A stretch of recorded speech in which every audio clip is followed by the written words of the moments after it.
Hi, good evening, everybody. Welcome to another session of Easy Dharma for the New Normal.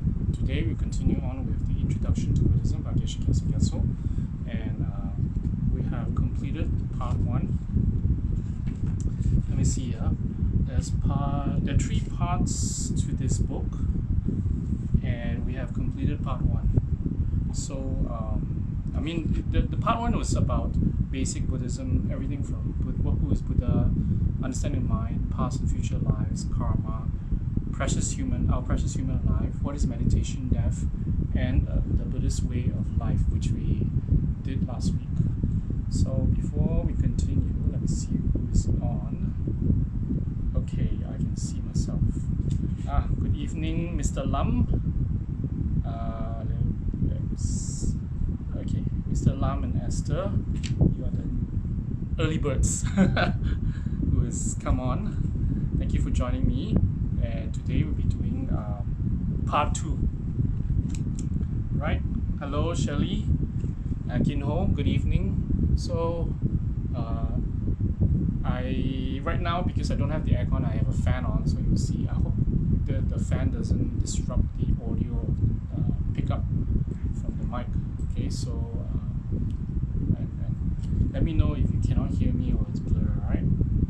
So okay, today we'll be talking about what is liberation. So before we start, the chapter is, I took a peek earlier, and the chapter is really short, but it is very it's kind of deep and concise. So it has a lot of points in it, although it's short.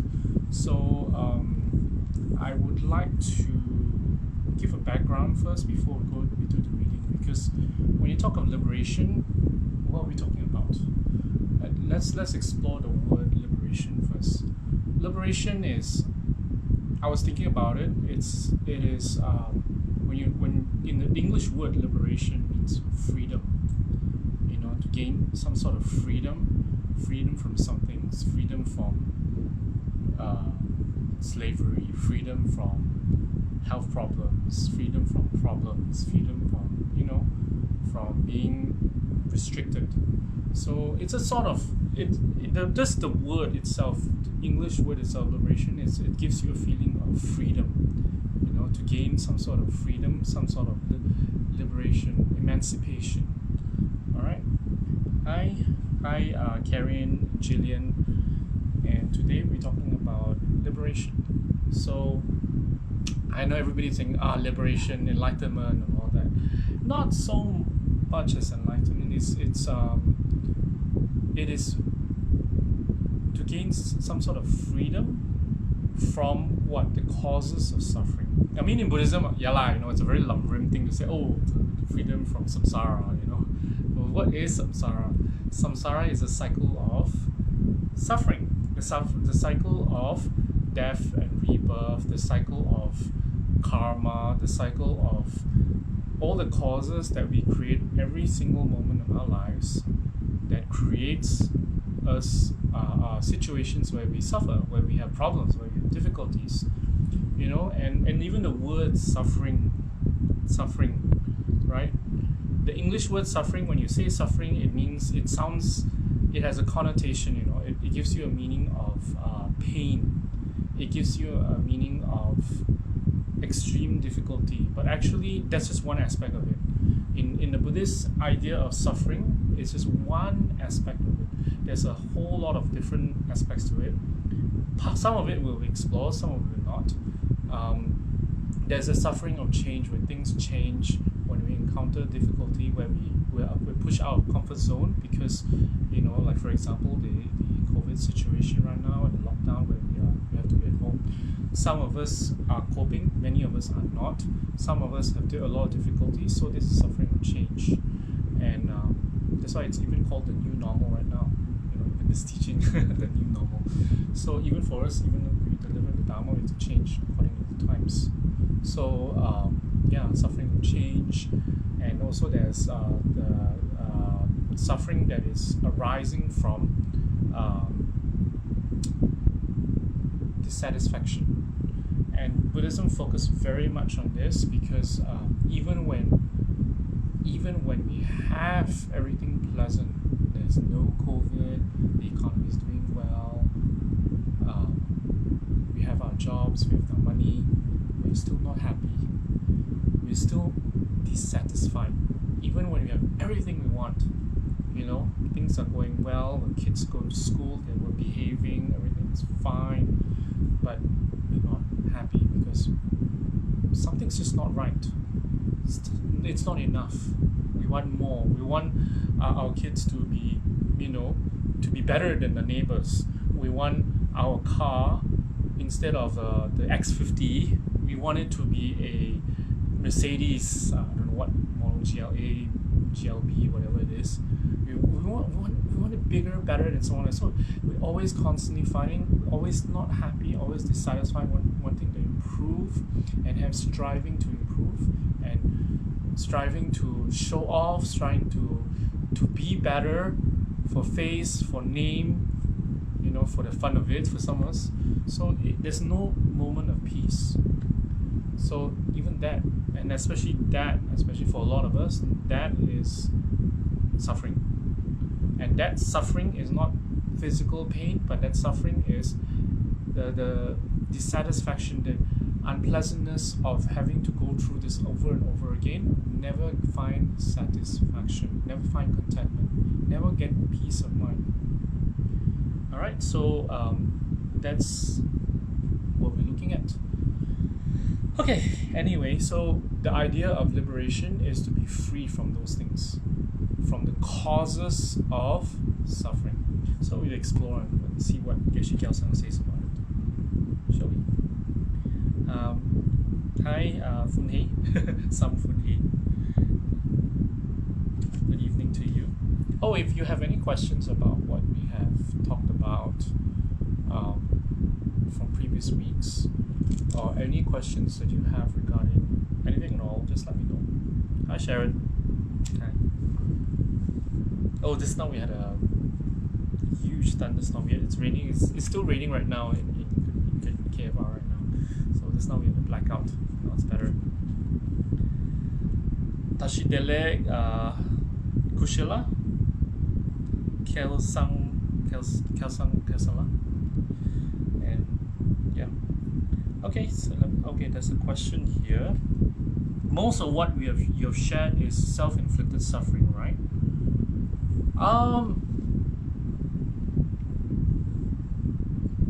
Suffering is always self-inflicted, even when it seemingly comes from an external source.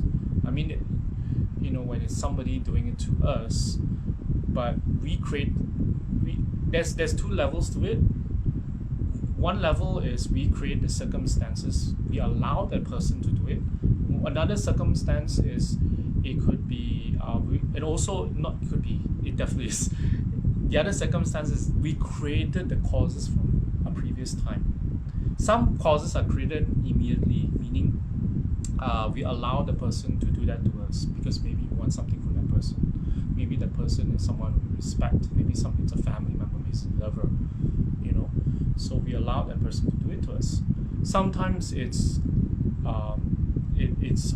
from a cause from a different time, like some stranger that come to and rob us or hit us or an accident, whatever it is. So a lot of problems seem to come from an external source, but we created the circumstances in the first place. All right, and it's only because when we come to terms with that, then we realize that we are the masters of our fate. It's not someone else. So there are practices and there is ways of dealing with it, both mentally and also karmically. All right. And hello, Piroj Mokhtan. Namaste to you. Okay, let's start. What is liberation? Liberation is a permanent inner peace attained through the complete abandonment of delusions. When, through training in the paths of liberation, our mind is completely released from delusion, delusions. The ultimate nature of our mind becomes a liberation or a nirvana. From that moment on, we are free from samsara and all its sufferings. We have become a full destroyer, a person who has destroyed the inner enemies of attachment, hatred, and self-grasping ignorance.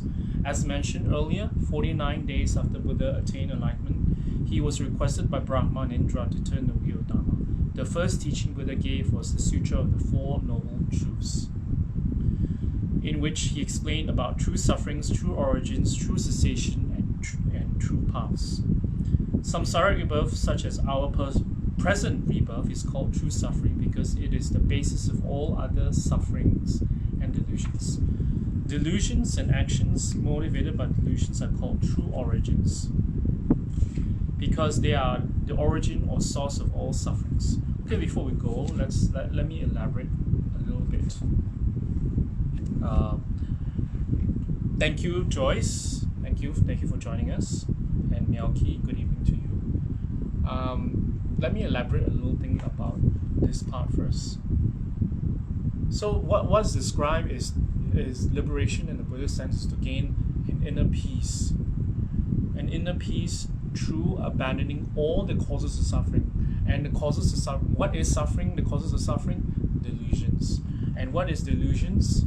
What is delusions? It's negative mental factors that we have in our mind. Negative, sometimes they call it delusions. Sometimes they call it what do you call it? Delusions, psychic poisons, negative emotions. I mean, on a very secular way, we call it negative emotions. You know, when we get angry, when we get jealous, when we're extremely attached to something, when we feel selfish, when we are, you know, when we are greedy, when we are jealous, when we, you know, all these negative emotions that we have. There's so many of them, and but generally, the negative emotions can be broken down into a few that was mentioned in over here, which is attachment, hatred, and self-grasping ignorance. So there's three. The Buddha said the basis of all delusions, there's 100, I don't know how many of them, hundreds and hundreds of different types of subtle permutations of delusions, but the core of it, the basis of it is three only, which is attachment and anger, hatred, attachment, hatred, and ignorance. Three. So they've used slightly different words, but generally is ignorance, hatred, and desire. That's why Rinpoche has given teachings on these three basic delusions, which is represented by the three animals in the wheel of life. You know, in the middle of the wheel of life, it says, outside of temples, outside of monasteries, there's this picture of a disc and a monster, which is Mara, holding on it, biting on it. And in the middle, there's a circle, and there's three animals: a snake, rooster, and pig. Okay, snake is anger, pig is snake, rooster. Rooster is attachment, and pig is ignorance. All right. So this tree is the basis of all our problems, and actually you can even go down further. You can bring it down to just ignorance, and ignorance is just not know. It's not just a matter of not knowing. It is perceiving things in a very skewed manner, in a way that is just in to our self-interest. So basically, when we perceive things, we see how things, you know, when we look at people, when we look at situations, right? All of us will look at it differently. Every single person, even right now, you perceiving what I'm saying will pick up different things according to what? According to your perception, right? Some of you will pick up more, some of you will pick up less. Sometimes it could be the language, sometimes because of your exposure to language, to the English language, perhaps it's different according to whatever culture you come from. Some will pick up less, some will pick up more based on language, based on understanding. Some of you are well versed in the Dharma, so you understand a lot of the concepts I'm talking about more, like attachment, like delusions, like liberation, you perhaps will understand more because you have gone through many teachings. Some of you guys would perceive it, it's totally foreign. So everything I'm saying to you, it's like, what's that? What are you talking about? Everything is just, something new to you. And so you struggle to pick it up because it's not something you're familiar with. It's just familiarity. And then some people, that's just on a level of perception, Then there's also a level of interpretation. And some of you would interpret it in such a way that some of you will pick it up and you will digest it. Some of you would agree with it. Some of you not agree with it. Some of you would not get it at all because it's not going in. Some of you would have, you're not even here. So, the faults of the three pots, the three faulty pots, so it depends. So perception is different from everybody, and ignorance is the reason why we have different perception. Yes, it's ignorance, and this ignorance is how we perceive things. It's like a little glass we put on and how we see things. And this glass, some of them are blurred, some are short-sighted, some are long-sighted. But generally, this glass is meant to see things according to your interest. That's the thing. It's according to your interest, and this is called the self-cherishing mind. So you perceive things, you look at people according to your self-interest. If it's someone you're familiar with, it's because you're familiar because you know this person, and this person has benefited you, or this person has made an impact in your mind that you remember, and you have a sense of familiarity. Or this person is someone you don't like, so immediately you perceive, I want to ignore, I want to go away, I want to run away. Or this person is someone you have no idea who it is. It's just someone on the street. Sometimes you don't even see them.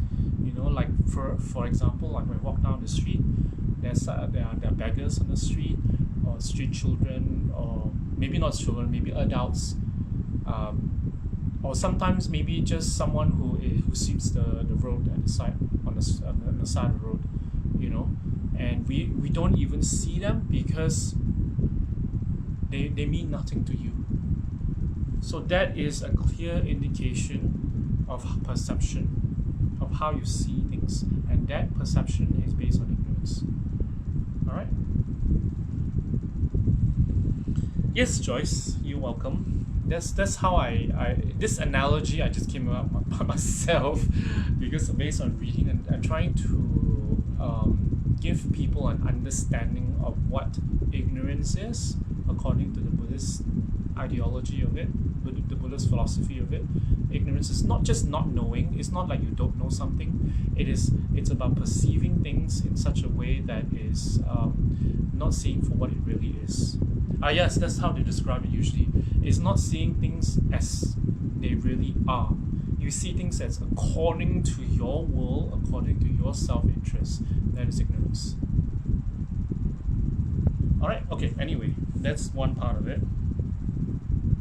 And then there's a mention of so what happens is liberation is when you've applied the teachings, when you apply changes, when you remove the causes, to suffer, you gain liberation.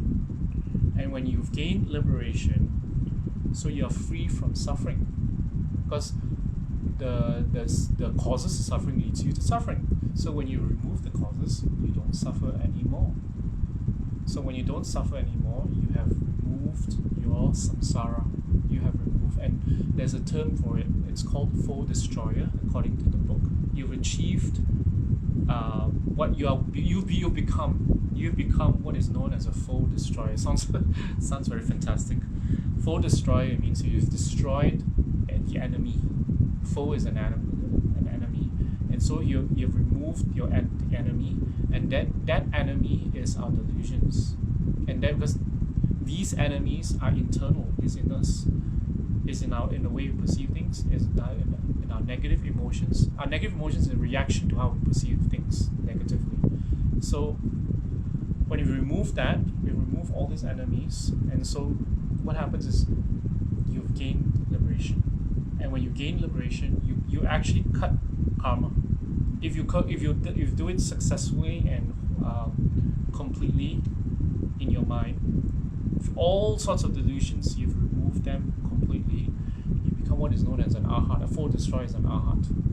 Okay, so arhat is a level of a mental liberation, that is an attainment, as a level of attainment that, according to the Buddha, is what is someone who is, when a person has attained arhatship, you become worthy of refuge already. You become just the beginning stages. You become worthy of refuge, but you're not enlightened, because you know why? You have not gained bodhicitta, great compassion. You not generate great compassion. You have not.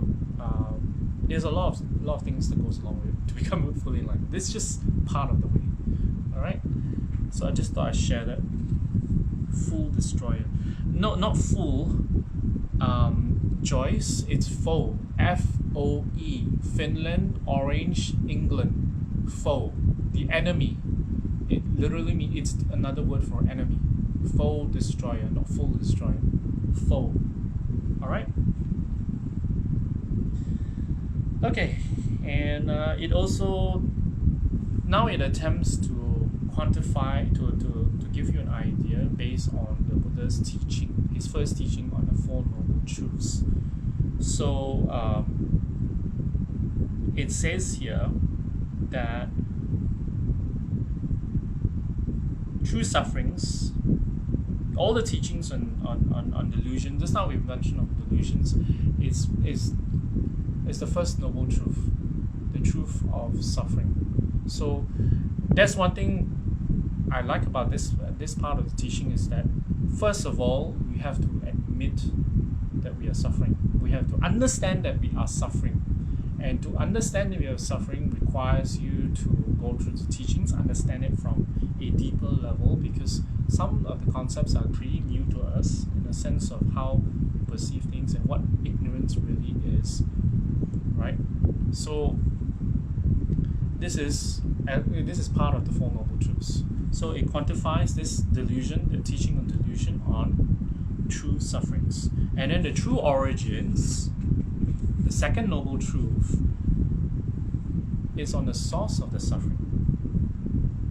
So the source of the suffering of these delusions, just now we talk about delusions, is to remove them. Okay, the removal of them. So it's the source of all suffering. Not very clear here. It's okay. Let me get it. Do one more time. It didn't come out right. Okay, true origins. True origins means the truth of suffering now, right? No, sorry. True suffering is suffering and delusions, and then the origins or source of all suffering, because they are the, and it's all okay. It's both. No wonder I got confused. First noble truth, second noble truth. Delusions, all the negative emotions that we have, is both the suffering and it's also something that we need to remove. So it's the suffering and the true origins of all suffering. Okay, it's suffering itself, it causes suffering, and the cause of suffering as well. Okay, the first and second noble truth. Then liberation is called true cessation. True cessation means to stop, to eliminate, to destroy. So so when we've applied what the necessary methods and practices to remove our delusions, then we have again the third noble truth is true cessation. Then the path, right? True paths is because following these paths we attain true cessation. Oh, this I have not read yet. Let me go and read it now. Liberation is called true cessation. Alright? Because it is a permanent cessation of delusions and sufferings. The paths that lead to liberation are called true paths, because by following these paths we attain true cessations. Buddha said you should know sufferings. You should know sufferings, you should abandon origins, you should attain cessation, and you should meditate on the path. The meaning of this is that we should first understand that samsara above is the nature of suffering and develop renunciation for it. Then we should abandon the delusions and the negative actions that are the source, origin of samsara rebirth and all its sufferings, and make our human life meaningful by attaining liberation. To attain the permanent cessation of suffering, we should practice the paths to liberation. The Four Noble Truths can be understood and practiced on many different levels. Directly or indirectly, all Dharma practices are included with the practice of the Four Noble Truths. At a basic level, we can begin the practice of the Four Noble Truths by reflecting on the sufferings caused by anger. Anger destroys both peace of mind and peace in the world. The root cause of the two world wars and of all the wars being fought in various parts of the world today is anger. On a smaller scale, anger destroys our personal relationships, our reputation, and the harmony within families and communities. Most of the arguments and most of the day-to-day difficulties we experience with our family members, friends, and colleagues are due to anger. Okay, before I continue that, there's just two more paragraphs and already the chapter. So, it's quite clear in that sense that what this is about. So the Buddha laid it out, a broad, mind map for us. All teachings are based on the Four Noble Truths. So the Four Noble Truths is the truth of suffering. So we first have to admit that we are suffering. We first have to know that we are suffering and how we are suffering. So that's suffering. And to realize, once we know and understand how we're suffering, it is the source of our suffering. So that's the origins. Okay, to go delve into the origins. Because when we know the delusions, first our problems is the delusions. Immediately you can see it's the delusions, but then there's underlying factors. Alright, so then we delve in and find the origin of the suffering, right? And then we remove it through cessation, the path of cessation.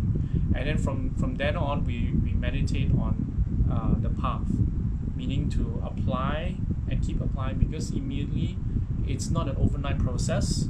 It's that's why we call it a Dharma practice. So we have to keep applying, accumulate the two accumulations. In Buddhist practice, we call it two accumulations of wisdom and of merit. So wisdom is actually is the knowledge, and then of merit it is the force when we dedicate all the actions that we do consistently. Every single day when we do our prayers, every single time we do something virtuous, we do a dedication. It's contrived immediately. Immediately it's contrived. Contrived means it's like pretend. It's like imagination. But when we seal with prayers, it becomes real. Over time, it becomes real and more solidified in the mind, more and more. How do I say? It changes us. Alright, so if you have any questions about this part, let me know. Alright, so that's why we need to engage in the path. So it's a Dharma practice, it's a Dharma path, it's a Dharma journey. It will be very nice if we can, teleport ourselves right to the end and become fully awakened and full of wisdom and compassion and boundless compassion. It never ends. We never get angry again. It would be so nice if we can just leapfrog to that position. But the Buddha was pretty realistic, and he looked at us and he said, not possible for many people. So even when the way he turned the wheel of Dharma, some people find it confusing. When you look at the entire breadth and of all the teachings that the Buddha gave, it sounds confusing. It looks confusing because some of them sounds very. It may even sound a little contradictory in some aspects, on the superficial aspect. The deeper aspect, they're all the same. All right. So, because why so complicated? Because we are complicated. Because our problems are complicated, and it's not that problems are complicated. Actually, we complicate our problems. to keep it on layman terms, is because we have so many different mental dispositions, we have so many ways we make ourselves suffer. So the Buddha had to give many sorts of teachings, and on top of that, we have different levels of learning, different levels of comprehension, different merits. Some of us have more merits from previous lives, perhaps, so we're able to pick up higher teachings faster, practices faster. Some of us are not as fortunate, and so it'll be more difficult. So whatever level the Buddha has given you teachings already, he has, that's the ability of the Buddha. He's able to give teachings on a broad spectrum. So collectively, over time, the Buddha's disciples have categorized them and made them into three vehicles: the Hinayana Theravada, the lower vehicle; the Mahayana, the great vehicle; and then for the most advanced disciples, the Tantric vehicle, or the Vajrayana, the diamond vehicle. All right. So these three are classifications of teachings, of methods that the Buddha has laid down, so that it's easier for people to grasp what the Buddha had laid out, and which path to choose, and where to focus one's attention in terms of practice, in terms of understanding. So yes, confusing, big, lost, but generally, keep it simple. It's about our mind. Enlightenment is not from an external source. It is not praying to the Buddha to gain to give us enlightenment. The enlightenment cannot be given to you. Enlightenment has to be discovered from us, within ourselves. And when we open our heads and peer inside and look inside our mind, and we see, we do have potential. It's deep inside, really deep in. But before we reach there, we have to overcome all the initial problems, which is our delusions. So these delusions, the first level is to overcome the delusions. That's the one that obstructing us. That's the one that makes us suffer over and over and over and over again. Oh sheesh, what do I have? There's a blackout. Can you see me? Can you hear me? Am I still online? Oh yeah, I think I'm still live. Okay, let me see. Do I have a slide source? Hold on, give me a moment. There's a blackout again. You guys are still listening to me, besides Joyce. Wait. I got a light here, switch here somewhere. Okay, never mind. I'll just carry on in the dark. Yeah, there's a blackout here. And good thing is there's still internet. And you can see me. I can see myself in the dark. Yeah, that's because there's a blackout. Anyway, where was I? I got distracted now. I was talking about the mind, peering into the mind, looking in and seeing all the causes of suffering, all the reasons to suffer, and that's in our delusions, and it's because of delusions. It is because of the delusions that can make us suffer. All right. So generally speaking,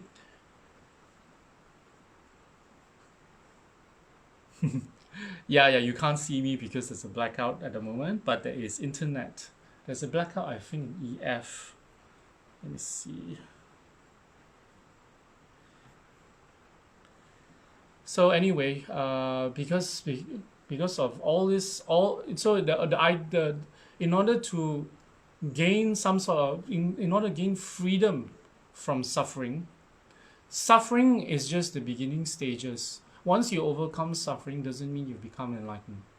You've just stopped creating causes to suffer. So you no longer suffer, and that's just on the external level. That's just on a superficial level. That's just uh, on a level that is hold on, there's something that popped up. That's just on a level that, what do you call it? It is a level that just because you don't suffer doesn't mean you will not be reborn.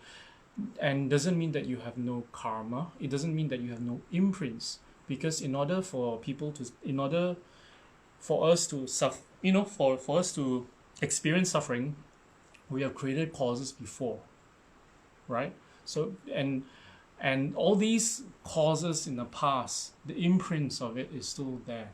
So there are causes. So that's why even when you achieve arhat, there are different stages. Some of them they have to return to samsara. They take rebirth once. Some is a once returner. Some is a no returner. And even if they're no returner, doesn't mean they're not enlightened. They're still enlightened. They will still experience suffering, but on a subtle level. That's what I wanted to explain. Just because you remove the delusions doesn't mean you have removed suffering, because there's subtle suffering as well. That doesn't come from the gross delusions. It comes from imprints from previous lives. When there's imprints, just because there's no trigger, it's still there, and it will hamper our ability to gain wisdom, to gain full enlightenment, in other words. All right. Okay. Got a little point here from Sharon. Some people suffer without realizing, and so they think that they are not suffering. Oh, what you're saying is, Sharon, you're saying people who are in denial, right? And that's true. It's kind of weird and difficult to focus because I'm in total pitch black talking to you in pitch black. Anyway, yeah. So what happens is, it is true, people who are in denial. But you see, everybody comes from a different experience. Everybody comes from a different background. All right, so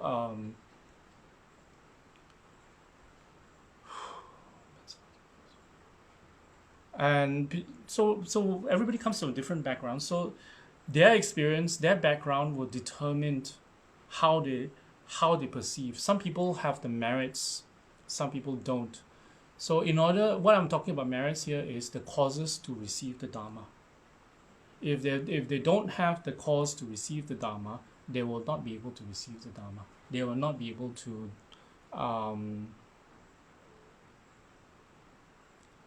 get the Dharma. So when I mean Dharma here is on a basic level, understanding, realizing that one is suffering. All right. So yeah. Some are in denial. Some are probably ignorant. All of us are ignorant, actually, Sharon. It's just different levels of ignorance. For people who, because as I defined it earlier, ignorance is not just not knowing, not being aware. Ignorance is also how we perceive. It's to do with our perception, our level of perception, because our level of perception right now is based on self-interest, on our self-cherishing mind lah. I'm just using more general words, on our self-interest, on our selfishness, based on what this person or this situation benefits us or harms us, either way. All right, so yeah, so people are ignorant. All of us are ignorant into that level. But of course, for people who do not realize they're suffering, that is denial, especially when it's being presented to them and they understand it. So sometimes it's not really that they're in denial. Sometimes it's just not to their capacity. Sometimes they don't have the merits. It depends. So it's very hard to say. How dear, I don't think I can read you the last part now. I can't even read the last part because it's just too dark and I don't have a light source. Yeah, let me see if I have a light source. I can pull out somewhere. Sheesh. I was worried that this was going to happen, and but my worst fears came out. Let me tell you a story. A long time ago, uh, oh, it came back. I don't have full on light source. Thank you. You can see me now. Okay, basically, what a what I want to tell you, you know, it's distracting because I see a lot of things in the dark. You know, your imagination runs wild because it's just total pure pitch black. So anyway, what I want to tell you is I want to tell you the story. Before I go into it, I got a little bit of time, so don't worry. This is a short chapter anyway. So what happens is this is the story of Rinpoche and me. We went on a car ride, alright? Rinpoche, me, and two other, I think it's Pastor China and Pastor Nirao. We were in this small little Myvi car. We were driving down Jalan Chamang. Jalan Chamang is the road just outside of Kechara Forest Retreat. Where I am right now is in Kechara Forest Retreat, if you don't know where I am. So it's a lonely forested road. You know, it's just trees on the side, and it's winding, and it goes towards. It's about 4 or 5 kilometers down towards a waterfall. So just before we hit waterfall, this is nighttime, and this road is total pitch black at night. Pitch black. No street lights, nothing. And trees, and you know, it's just a wilderness. So what happened was, Rinpoche said,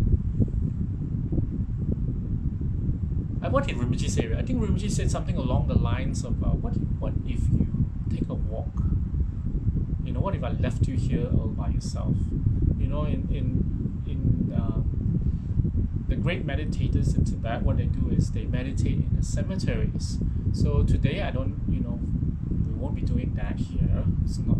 So we just take a walk on a lonely dark road. That's my meditation. So what happened was, so I said, no, Rinpoche, we don't have to. You know, I came up with all sorts of excuses and reasons not to do it. And still Rinpoche persisted, and and then when Rinpoche asked the driver to stop the car, the driver was Pastor Singpyo, I think. Yeah, and then we stopped, and then I still made some excuses because it's like I look outside, it's like it's really pitch black, okay. So for some reason, Rinpoche was very insistent, and in the end I agreed, and so I went out, and Rinpoche asked. Oh, Rinpoche didn't even ask. He just said, "Oh, there's something outside I need you to help me with. Check the headlights." Something along those lines. So I did. I went out. I just caved in. I said, "Okay." I went out, and then Rinpoche said, he waved at me and he drove off. I was like, shit. So Rinpoche just sped off, you know, to a point where I can't even see the headlights of the car anymore, and then all that enveloped me was just darkness and wind, you know, at night. There's some wind, there's some birds, some noises, rustling in the trees and all that. So I was just walking, and each step I took, I said, don't look back. That's what they say, you know, they say that when you are in a forest, don't look back, don't turn your head to look, because apparently there's some sort of folk belief that when you do that, there's some kind of taboo, because you extinguish some kind of light, and when you turn, as far as I remember, I could be wrong about this, but someone can correct me if I'm wrong. You turn your head, you extinguish, and then, you know, once you extinguish in the forest, we believe in Asia, we believe that it's filled with unseen beings, mostly malevolent. They're not nice beings, so they can kidnap people, they can make people go get lost, and they never come out of the forest again. So anyway, I was walking down the road, and all sorts of things are going through my head, and I was like, shh. So what I did was I try not to look too much forward. I look up, because the sky was actually slightly a shade brighter than the trees in the road. Yeah, slightly. So I guess it was lit by the stars. so I can see the sky a little bit. So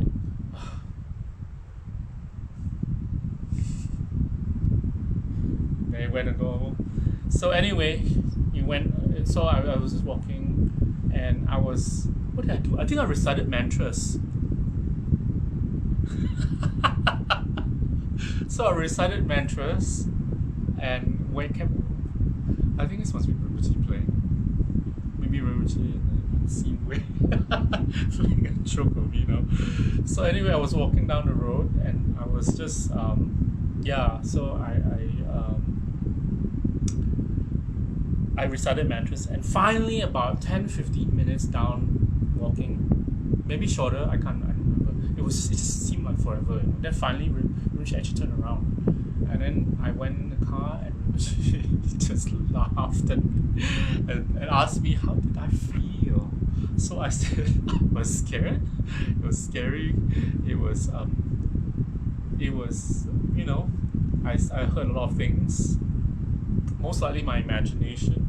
And then Rinpoche gave me a Dharma talk, which I wrote it down in my blog somewhere about a number of things about devotion, in a sense that I listen. So it's devotion, so I follow instructions, and it's about the ego. It's about how we perceive darkness to be ignorance, darkness to be the enemy, potential danger, but actually the what do you call it? The possibility of real danger is actually not that much. It's just that it just became great because fears came out. You know, fear is just a manifestation of the ego, a manifestation of self-protection, self-preservation. All right. So the greater the fear, the greater your ego, and that's just one aspect of it. All right. So yeah, so basically that was just my little story, because you know the lights keep going off. Anyway, yeah. Okay, let's finish today. This is a half page. The root of all our future happiness is our virtuous karmic potentialities, the positive energy produced by past virtuous actions that we carry in our mental continuum.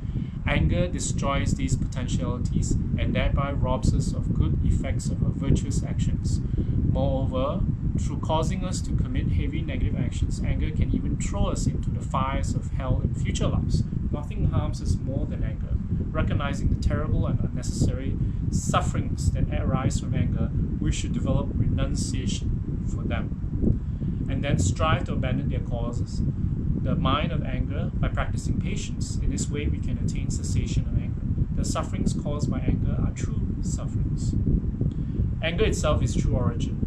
The practice of patience is the practice of true path, and the permanent cessation of anger is the true cessation. We can also apply the same principles to the sufferings caused by attachment and ignorance. Alright, so this is just an example. But what it does say is, what it does talk about is renunciation, which is very interesting because it's a general wish. Alright? It's a general wish to leave, to gain liberation from suffering, to gain liberation from our problems, from death and rebirth, and to gain enlightenment. So there is a mental attitude that we need to develop. Renunciation is a mental attitude. It is not, you know, throwing everything away and running off into the jungle, or becoming very, very stickler to all the religious rules. You know, if you're a monk or you're a nun, cannot this, cannot that. You know, there's rules of this. So we are just, you know, renunciation, not being an expert on the vows, not an expert on the do's and don'ts of of religious manuals. Renunciation is a mental attitude that wishes to overcome our problems, overcome our delusions, and gain liberation and ultimately enlightenment. That wish, that mental attitude. So that mental attitude includes how we deal with situations. It includes our appreciation of this life. Hence, part of renunciation is recognizing the preciousness of this human life and fully utilizing it.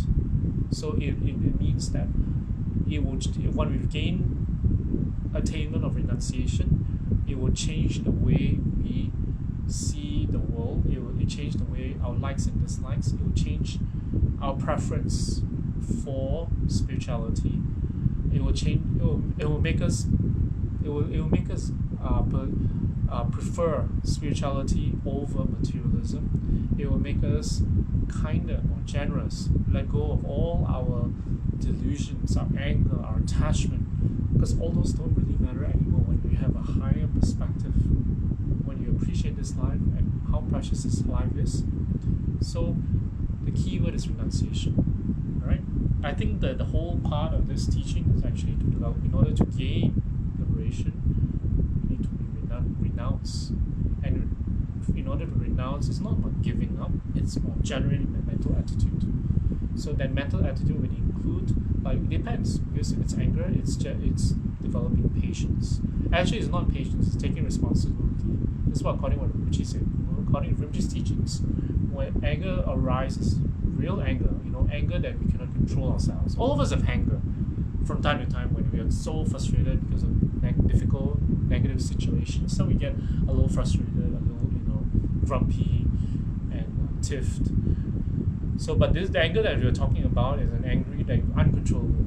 So little things will spark us off. It means that we have not taken responsibility of our lives. Our general decisions in our lives, we have not taken the right path, and we know it. And hence, we are worried about how people perceive us, like we are failures in life, like we are unreliable, like we are unworthy. So whether this is really true or not doesn't really matter. It is how we think that people perceive us. The key is how we think. And how we think is based on taking responsibility. Because we cannot lie. We can lie to the whole world, but we cannot lie to ourselves if we're taking responsibility of actions or not. Okay? So with ourselves, there's only honesty. We can be in denial. We can be. But the denial is, you see, the denial is when we have a huge, big denial, it means already we have already a sense of it. Maybe not a full thing, but a sense of it already. All right. So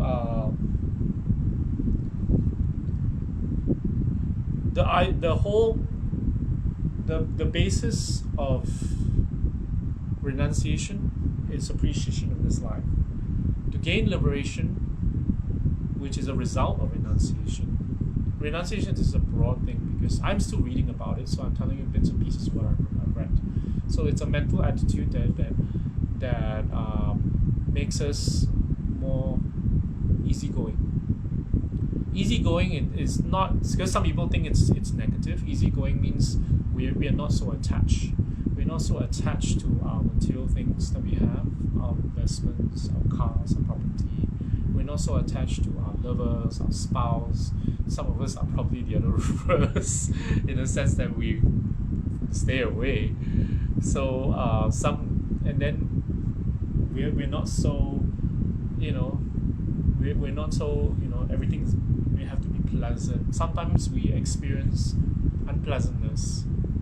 So renunciation comes as also an aspect of mental attitude. This is based on I watched a teaching by Lama Yeshe. He explained it at this level, so it was just interesting because he explained in such a way of how a mental attitude that we have in life, not just about generating an altruistic mind, or a mind of renunciation for all things samsara. It's big words. It doesn't really mean much. So on a more practical level is that we are easygoing. And it's also said, and according to Tam Rinpoche, what he said was, he didn't use the word renunciation, but he said we can attain a mind that when the situation is bad, when we are all time low, in a sense of like financially, like success-wise, or rather career-wise, or rather our endeavors, our worldly endeavors, or even spiritual endeavors. Of all things doesn't bear fruit, everything's going wrong, it doesn't affect us. It doesn't pull us down. It doesn't make us, spiral downwards and become angry, become despondent, become suicidal, become all that. It does not.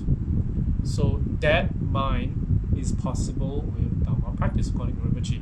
And what Rinpoche was referring to is actually a mind renunciation. Alright? So I'm giving you a few snippets of different sorts of teachings to give you an idea, because I think because it's mentioned here about renunciation, and I was just kind of inspired by it. And also according to Lama Tsongkhapa, who gained his teaching from Manjushri himself.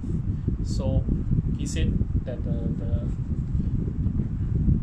on a broad spectrum, the whole spiritual path can be broken down into 3 aspects. So that is, the first one is renunciation. The other 2 is bodhicitta and emptiness, which I will not touch on today because it's too wide and too complicated at this time. I'm still reading. Alright.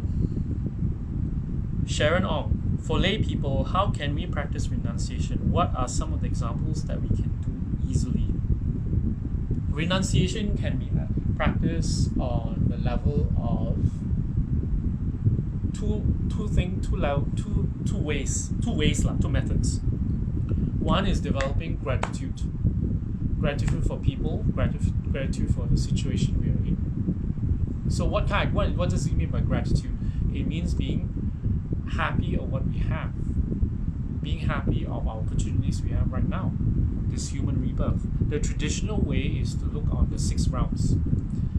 We should be glad, we should rejoice that we are not born in the higher realms. Why? Although they are more pleasure, more entertainment, you get whatever you want, you have no problems, no obvious problems, no gross problems, no material problems. It's more internal actually. They still have problems, but it's internal. So things are so fabulous and so fun, but you don't want, because according to the Buddha, taking rebirth there, you're so distracted with the pleasures that you have no wish to practice. So in the end, you end it's a long life, but it's all wasted in pursuit of pleasure. Actually, for some people in human life also it's like that. So in pursuit of pleasure, in pursuit of sensory gratification. So yeah. So just be glad you're not in that situation. You can also reflect that with examples that are in the human realm. It's just similar. That's the high realms. We're talking the God realms, the demigod realms.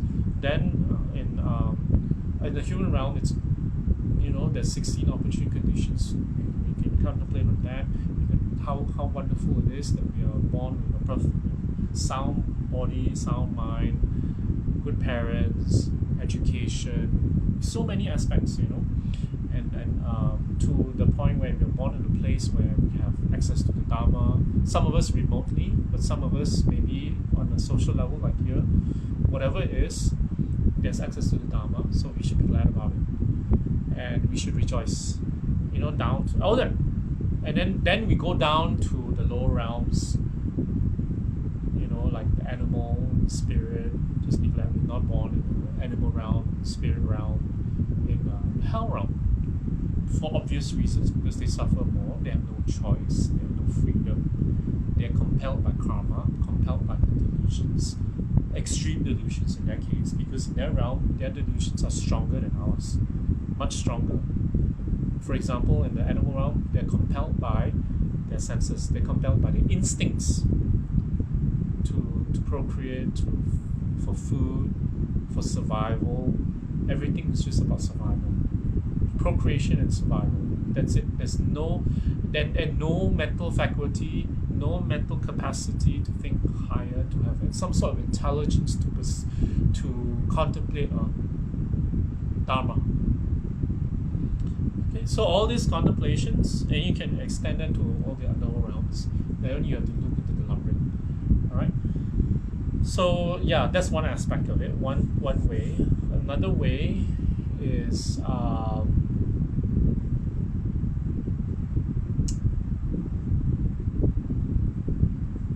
is be, one way is from the six realms, and for others, another way is this is something that Rinpoche taught that was quite unique in the sense that when you look in the room, we look at everything is dependent on causes and conditions. It depends on the kindness of someone else. So we contemplate on where the kind, you know, that it, like the curtains were made by someone, they were brought here by someone, they were the material was farmed in a field perhaps, or produced in a factory, and it was through the kindness of great many people. So that's a little slower way of developing renunciation. So we think of all this, and to get some sort of gratitude as well. And I'll get back to you. There's more to it. It doesn't come to me at the moment. All right. So maybe the next teaching I'll talk a little bit more about what you just asked me. So at this level, we just stick to be grateful. That's why there's a chapter here on our precious human life. The idea of understanding this human life. Why do we need to understand how precious it is? How rare that it comes to us, because our possibility of taking negative rebirth is huge. Most people are taking negative rebirth. Most people, the percentage is very high. It will be shocking if you do. And Rinpoche, not all Rinpoches do it, not all Dharma teachers do it. Usually they just keep silent. But those who know, like Rinpoche, and who is a little brash, a little bit more honest about it, you just say, and most people are going to the three lower realms. Most. It's a majority, not a minority, is going to three lower realms. So the mathematics of it is, Rinpoche explained, is that although most people are going to lower realms, so who's refilling more people are born, right? Human beings are born because there are beings from other realms, other existences that when they have their karma exhausted, so they take human rebirth. Understand? So what happens is, so most of us will take a negative rebirth. So that's also one way of looking at it that will propel us to develop renunciation, because it's a cycle. For people who have the eye to see, it's a cycle. We will most likely take a negative rebirth, and you're thinking that one negative rebirth, two negative rebirth, it's okay, you'll come back again. It's not. Most of the time when we take one negative rebirth, we take tens of hundreds, hundreds of negative rebirths, because once we take low rebirth, we'll commit more negative karma. Like in an animal realm, we kill to eat. Each time we eat, we are committing more negative karma. Each time we satiate our instincts to procreate and to eat, we create more negative karma, and it just perpetuates. And then we take more and more negative rebirth, and then finally somehow the collective karma to be in that existence, to take rebirth in that existence, expires. It's used up. Then we take high rebirth, and that will be a long time already. A long time has gone. A long time elapsed. So that is supposed to help you, propel you to have a sense of renunciation when you contemplate. And contemplation is not a one-off thought. It's meant for you to dwell on these thoughts on a consistent basis until a sense of renunciation. Sometimes it's even said it's called revulsion. When we are repelled by samsara. So it urges us to practice. Alright. So I've come to the end, and as of all teachings, sharings online, we have sponsors. Thank you very much for sponsoring Dharma. You have created causes. You have created income for us, not for me, but for the organization. You causes for you for the Dharma to go in. You see, Dharma to go in, this is an expression that Rinpoche used. Dharma to go in means for you, for the meaning of the Dharma to sink into your mind. So you practice, you gain attainments, or realizations and attainments, and then you become, you overcome your negative karma. So the sponsors for today is Stacy Sidro. The dedication is, may everyone be happy, have equanimity, be free from misery, attachment, and quickly attain light. From an anonymous sponsor, may the global COVID-19 pandemic end soon. May sentient beings awaken their innate compassion and wisdom. From Linny Neo, I think, dedication to all sentient beings. From another anonymous sponsor, dedication, thank you for sharing the Dharma with us, and may you and others gain highest realization. Thank you very much, Mrs. Anonymous. And another anonymous sponsor, dedication, may the Holy Guru return swiftly to turn the wheel of Dharma. May all conditions be conducive for practicing the Dharma. And finally, the last sponsor for tonight is Estico. With the dedication, may all sentients be free from pain and sufferings. Alright, so thank you very much. Please do, for viewers who are on, please do sponsor if you can. It's a small token, it's not a large, it's what we call a kuyong. In Tibetan tradition, we call it kuyong, which is a little ang bao. Chinese we call it ang bao, a little money packet. It's just a token sum that when you've heard the teachings, you've received something. So for it to bear fruit, it's good to give, to make an offering. So not to me, but to the organization for the growth of Dharma. Alright? And there's a link on the description there if you're interested. I'll do dedication now for the sponsors and for you guys and for myself.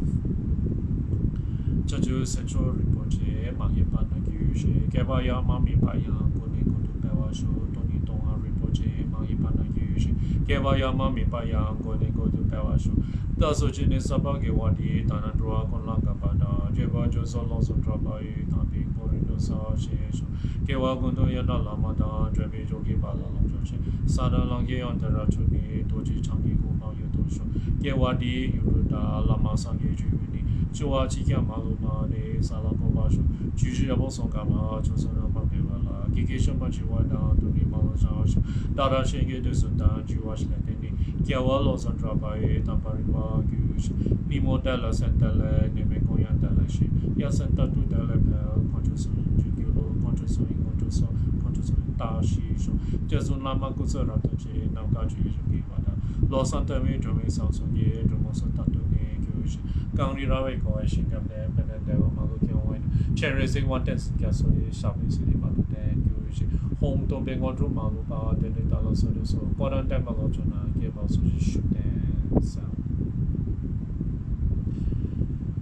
All right, thank you very much everybody. Good night. Have a good